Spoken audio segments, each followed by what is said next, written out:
ರಾಜ್ಯ ಸರ್ಕಾರ ಜನರ ತೆರಿಗೆ ಹಣದಲ್ಲಿ ಕಾಂಗ್ರೆಸ್ ಪಾರ್ಟಿಯ ಪ್ರಚಾರವನ್ನು ಹೊರಟಿದ್ದಾರೆ. ಇವತ್ತು ಎಲ್ಲ ಪತ್ರಿಕೆಗಳಲ್ಲಿ ಕಾಂಗ್ರೆಸ್ ಪಾರ್ಟಿ ಜಿ ರಾಮ್ಜಿ ಯೋಜನೆ ಏನು ಕಾಯ್ದೆ ಆಗಿದೆ, ಪಾರ್ಲಿಮೆಂಟಲ್ಲಿ ಕಾಯ್ದೆ ರೂಪದಲ್ಲಿ ಜಾರಿಗೆ ಬಂದಿದೆ, ಅದರ ವಿರುದ್ಧವಾಗಿ ಒಂದು ಕಡೆ ಗಾಂಧಿ ಫೋಟೋ, ಇನ್ನೊಂದು ಕಡೆ ಬೇರೆ ಫೋಟೋ ಹಾಕಿ ಅಡ್ವರ್ಟೈಸ್ಮೆಂಟನ್ನು ಕೊಟ್ಟಿದ್ದಾರೆ. ಮೊದಲನೇದಾಗಿ ಅಡ್ವರ್ಟೈಸ್ಮೆಂಟ್ ಕೊಟ್ಟಿರೋದೇ ಫಸ್ಟ್ ತಪ್ಪು. ಇದೊಂದು ಕಾಯ್ದೆ, ಕೇಂದ್ರ ಸರ್ಕಾರ ಮಾಡಿರೋಂಥ ಕಾಯ್ದೆ ವಿರುದ್ಧವಾಗಿ ಮಾತಾಡೋ ಅಧಿಕಾರ ಇವ್ರು ಯಾರಿಗೂ ಇಲ್ಲ. ಒಂದ್ಸರಿ ಕಾಯ್ದೆ ಆದಮೇಲೆ, ಕಾಯ್ದೆ ಆಗಕ್ಕೆ ಮುಂಚೆ ಇವರು ಲೋಕಸಭೆಯಲ್ಲಿ ಮತ್ತು ರಾಜ್ಯಸಭೆಯಲ್ಲಿ ಆರಾಮ್ಸೆ ಮಾತಾಡ್ಬೋದಾಯಿತು. ಒಂದು ಸರಿ ಅದು ಕಾಯ್ದೆ ಆದಮೇಲೆ ಅದು ಇವರು ನೈತಿಕತೆ ಇಲ್ಲ. ನನಗನ್ಸ್ತತಿ ಅಡ್ವರ್ಟೈಸ್ಮೆಂಟಲ್ಲಿ ಕೊಟ್ಟಿರೋದು ಗಾಂಧೀಜಿ ಫೋಟೋ ಅಷ್ಟೇ, ಅದು ರಾಹುಲ್ ಗಾಂಧಿ, ಒಂದು ಕಡೆ ರಾಹುಲ್ ಗಾಂಧಿ, ಇನ್ನೊಂದು ಕಡೆ ಜನಸಾಮಾನ್ಯ. ಇಲ್ಲಿ ಗಾಂಧಿಯ ಪಾತ್ರನೇ ಇಲ್ಲ. ಪಾಪ ಗಾಂಧಿ ಹೇಳಿದ್ರು ಈ ಕಾಂಗ್ರೆಸ್ ಮನೆ ಆಳ್ರು ಅದನ್ನ ರದ್ದು ಮಾಡಿಬಿಡಿ ಸಾಕು, ಸ್ವಾತಂತ್ರ್ಯಕ್ಕೋಸ್ಕರ ನಾವು ಮಾಡಿದ್ರಿ, ಸ್ವಾತಂತ್ರ್ಯ ಬಂತು, ಇನ್ನು ಮುಂದೆ ಬರೋದು ಮನೆ ಆಳ ಕಾಂಗ್ರೆಸ್ ಅಂತ ಹೇಳಿ ವಿಸರ್ಜನೆ ಮಾಡಿ ಅಂತ ಹೇಳಿದ್ರು.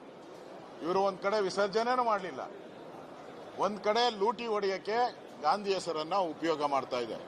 ಜಿ ರಾಮ್ಜಿ ಯೋಜನೆ ಏನಿದೆ ಅದು ಇವರು ಕಾಂಗ್ರೆಸ್ ಅವರು ಇಷ್ಟು ದಿನ ಲೂಟಿ ಮಾಡಿದ್ದು. ಸ್ವತಃ ಮನಮೋಹನ್ ಸಿಂಗ್ ಹೇಳಿದ್ದಾರೆ, ಮನಮೋಹನ್ ಸಿಂಗ್ ಇದರಲ್ಲಿ ಲೂಟಿ ನಡೀತಾ ಇದೆ. ಜೈರಾಮ್ ರಮೇಶ್ ಕಾಂಗ್ರೆಸ್ಸಿನ ನಾಯಕರು ಅವರು ಹೇಳಿದ್ದಾರೆ ಇದರಲ್ಲಿ ಲೂಟಿ ನಡೀತಾ ಇದೆ ಅಂತ. ನಮ್ಮ CAG ರಿಪೋರ್ಟ್ ಅಲ್ಲೂ ಕೂಡ ಸಾವಿರಾರು ಕೋಟಿ ಬೋಗಸ್ ಬಿಲ್ ಮಾಡಿ ದುಡ್ಡು ಹೊಡೆದಿದ್ದಾರೆ. ಇದನ್ನ ಒಂದು ಸ್ಟ್ರೀಮ್ ಲೈನ್ ಮಾಡೋಕ್ಕೋಸ್ಕರ ಕೇಂದ್ರ ಸರ್ಕಾರ ಒಂದು ಪಾರದರ್ಶಕವಾದಂಥ ಒಂದು ಸ್ಕೀಮನ್ನು ತಂದಿದ್ರು.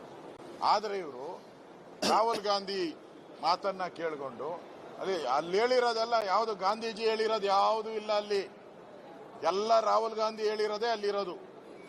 ಪೂರ್ತಿ ರಾಹುಲ್ ಗಾಂಧಿ ಏನು ಹೇಳೋನೋ ಅದನ್ನ ಹಾಕಿದ್ದಾರೆ, ಫೋಟೋ ಮಾತ್ರ ಗಾಂಧೀಜಿಗೆ ಹಾಕಿದ್ದಾರೆ. ಈ ತರ ಒಂದು ರೀತಿ ಗಾಂಧಿಗೂ ಅಪಮಾನ ಮಾಡಿದ್ದಾರೆ. ಇದು ಗಾಂಧೀಜಿ ಹೆಸರಲ್ಲಿ ಹಾಕಿರೋದು ಗಾಂಧೀಜಿಗೆ ಮಾಡಿದಂತ ಅವಮಾನ. ಅವ್ರು ಹೇಳದೇ ಇರೋಂಥ ಹೇಳಿಕೆ, ಅವರ ಜೀವನದಲ್ಲಿ ಯಾವತ್ತೂ ಕೂಡ ಈ ತರದ ಹೇಳಿಕೆಯನ್ನ ಹೇಳದೇ ಇರೋದನ್ನ ಅವ್ರ ಹೆಸರಲ್ಲಿ ಹಾಕಿದ್ರೆ ಅದು ದೊಡ್ಡ ಅಪರಾಧ. ಇವತ್ತು ಪತ್ರಿಕೆಗೂ ಕೂಡ ಪ್ರಕಟ ಆಗಿದೆ. ಪತ್ರಿಕೆಯವರು ಯೋಚನೆ ಮಾಡಬೇಕಾಯಿತು, ಗಾಂಧೀಜಿ ಹೇಳಿರೋದು ಕೋಟ್ ಏನಾನ ಇದೆಯಾ ಅದರಲ್ಲಿ? ಇಲ್ಲ. ಗಾಂಧೀಜಿ ಫೋಟೋ ಹಾಕಕ್ಕೆ ಅಧಿಕಾರ ಯಾರು ಕೊಟ್ರಿ ಇವ್ರಿಗೆ?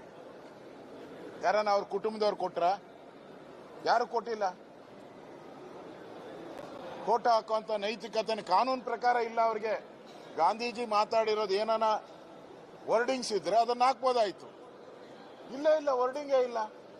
ರಾಹುಲ್ ಗಾಂಧಿ ಹೇಳಿರೋ ವರ್ಡಿಂಗ್ನ ಗಾಂಧೀಜಿ ಹೆಸರಲ್ಲಿ ಹಾಕಿದ್ರೆ ಗಾಂಧೀಜಿಗೆ ದೊಡ್ಡ ಅಪಮಾನ ಮಾಡಿದ್ದೀರಾ, ಮೋಸ ಮಾಡಿದ್ದೀರಾ. ಇದು ಸರ್ಕಾರದ ಟ್ಯಾಕ್ಸ್ ಪೇಯರ್ಸ್ ಹಣದಲ್ಲಿ ಮೋಜು ಮಸ್ತಿ ಮಾಡ್ತಾ ಇದ್ದೀರಾ ಕಾಂಗ್ರೆಸ್ ಅವರು. ಇದನ್ನ ಬಿಜೆಪಿ ಖಂಡಿಸ್ತದೆ. ಈಗಾಗಲೇ ವಿಧಾನಸಭೆಯಲ್ಲಿ ಕೂಡ ಇದರ ಹೋರಾಟವನ್ನ ಬಿಜೆಪಿಯ ನಾವೆಲ್ಲರೂ ಕೂಡ ಮಾಡ್ತಾ ಇದ್ದೀರಿ. JDS ಅವರು ಮಾಡ್ತಾರೆ. NDA ಪಾರ್ಟ್ನರ್ ಆದಂತ JDS ಅವರು ಕೂಡ ನಮ್ಮ ಜೊತೆ ನಿಂತು ಅವರು ಕೂಡ ಹೋರಾಟವನ್ನ ಮಾಡ್ತಾ ಇದ್ದಾರೆ. ಇದು ಮಹಾತ್ಮ ಗಾಂಧೀಜಿಯ ಫೋಟೋ ಹಾಕಿ ಅವ್ರು ಹೇಳದೇ ಇರುವಂತ ಹೇಳಿಕೆಯನ್ನ ಅವರ ತಲೆ ಪಟ್ಟಿಯನ್ನ ಕಟ್ಟಿ ಮಾಡಿರುವಂತದ್ದು ಗಾಂಧೀಜಿಗೆ ಮಾಡಿದಂತ ಅವಮಾನ.